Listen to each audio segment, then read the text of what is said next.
Welcome to The Explainer. Look, right now, if you glance across the entire landscape of professional basketball, there is absolutely no bigger off-season story than LeBron James. I mean, we're talking about a player who has literally defined the NBA for 2 decades, and now he's essentially holding the entire league hostage at age 41. Today, we're stepping straight into the Situation Room. We're going to analyze the cap space, the contracts, and the heavy emotional variables that are going to dictate the Kings' final move. It really all boils down to this singular, massive question looming over the 2026 landscape. What comes after greatness? LeBron has completely defied every single historical aging curve we have in professional sports. Honestly, it's unprecedented. But even he has to exit the stage eventually. And how a superstar with this much leverage chooses to bow out, well, that's just as defining as how they actually played the game. Okay, let's dive into this. To make sense of this huge decision, here is our roadmap. Number 1. The 2026 reality check. 2. The Lakers' crossroads. 3. 3 potential paths. 4. Life beyond basketball. And finally, number 5. The final legacy. Section 1. The 2026 reality check. The current status quo. The absolutely most glaring variable staring every front office right in the face is this number, 41. In basketball years, guys, that is practically ancient history. Most players are a solid decade into their broadcasting careers by this point. And despite his superhuman conditioning, the body eventually starts whispering reminders of its limits. And you know, that age is compounded by this staggering figure right here, 24. He is entering his 24th season in the league. I really want you to think about the sheer mileage on his body after nearly a quarter century of absolute dominance. The deep playoff runs, the Olympic Games, the nightly physical battles in the paint. It's a workload that literally no other player in NBA history has ever sustained at this level. But here is where the business side of basketball totally takes over.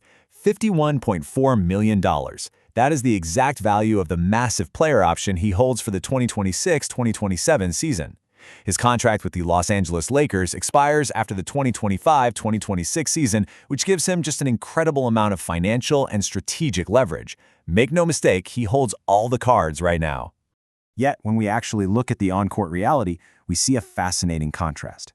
Notice this disparity. His personal production remains remarkably elite. We're talking 22.8 points, 6.9 rebounds, and 7.1 assists per game. But the team results? Well, the Lakers stumbled to a 39-43 record, resulting in a second straight missed postseason.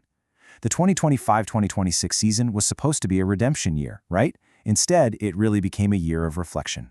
Which brings us to this highly vulnerable, completely honest admission from LeBron himself. He said, "I don't know how many more I've got left. We are seeing increasing issues with ankle and knee injuries. The physical sustainability just isn't what it used to be." For the very first time, that relentless spark is showing signs of fading, and he is publicly acknowledging his own basketball mortality. Section 2. The Lakers' crossroads, a franchise in transition.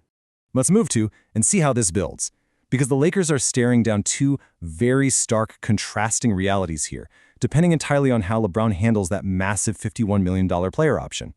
On one side, if he opts in, we're likely looking at a massive Los Angeles farewell tour. But, and this is a big but, inside sources suggest the Lakers would want him to stay only if he accepts a reduced role, just given the age of their roster. On the flip side, if he opts out, the Lakers are forced into an immediate structural rebuild. It becomes a pure exercise in asset management and hunting for cap flexibility, which heavily features the very real possibility of trading away Anthony Davis and starting completely from scratch. Section 3. 3 potential paths. The scenario breakdown. And this brilliantly illustrates the board. Let's evaluate these options like a front office would, based on likelihood. Opting in for a Lakers farewell tour, we're rating that as a moderate likelihood. Retiring altogether after his 24th season is also a moderate possibility. Now, signing a short deal elsewhere to chase a ring with a contender like Miami or Golden State, that's surprisingly low. But look at the top option here, joining the Cavaliers to play with Bronny. That for sure is our high probability scenario. Here is why Cleveland makes perfect logistical and emotional sense. First off, the Cavs actually have the cap space to absorb him. That's a huge hurdle cleared right there. Second, Bronny is entering his 2nd season there. And LeBron has been incredibly vocal that his ultimate dream, like the pinnacle for him, is sharing an NBA court with his son. It's kind of the perfect storybook ending, isn't it? The king returning to his castle, where his legendary journey began, for one final, monumental season. Section 4.